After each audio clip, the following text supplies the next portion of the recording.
พายุฤดูร้อนที่เกิดขึ้นในช่วงนี้นะคะเริ่มส่งผลกระทบต่อประชาชนในหลายพื้นที่ค่ะโดยเฉพาะบ้านเรือนและสิ่งปลูกสร้างที่ได้รับความเสียหายในเรื่องนี้นะคะกรมป้องกันและบรรเทาสาธารณภัยแนะนำให้ประชาชนรู้เท่าทันพายุฤดูร้อนสามารถเอาตัวรอดเมื่อต้องเจอกับเหตุการณ์ติดตามจากรายงานค่ะ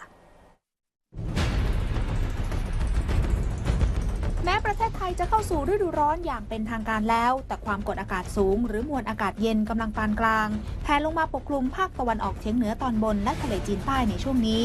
ยังส่งผลให้เกิดพายุฤดูร้อนในหลายพื้นที่โดยเฉพาะพื้นที่ภาคเหนือภาคกลางตอนบนและภาคตะวันออกเฉียงเหนือ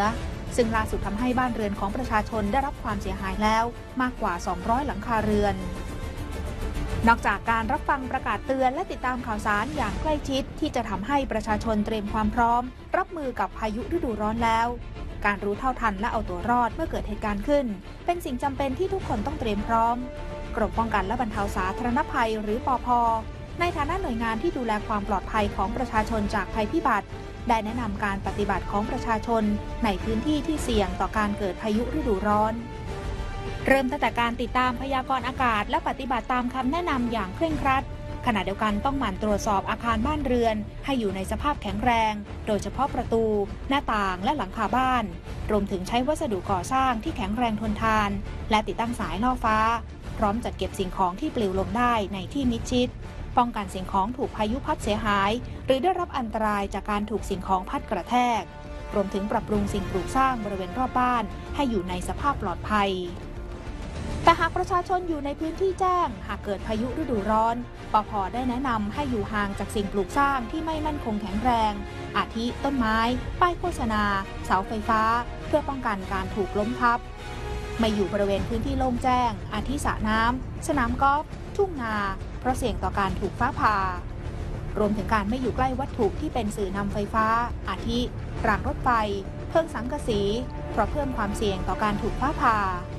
หลีกเลี่ยงการพกพาและสวมใส่เครื่องประดับที่เป็นสื่อนำไฟฟ้าอาทิเงินทองนาคทองแดงและร่มที่มียอดเป็นโลหะงดใช้เครื่องมือสื่อสารและอุปกรณ์อิเล็กทรอนิกส์ทุกชนิด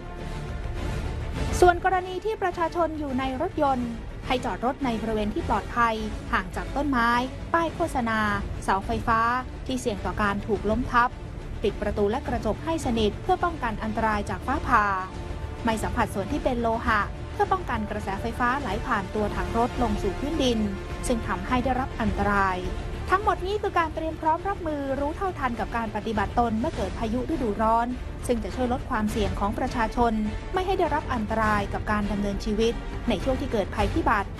แต่ทั้งนี้ประชาชนที่ได้รับความเดือดร้อนจากพายุฤดูร้อนสามารถติดต่อขอความช่วยเหลือได้ทางสายด่วนนิรภัย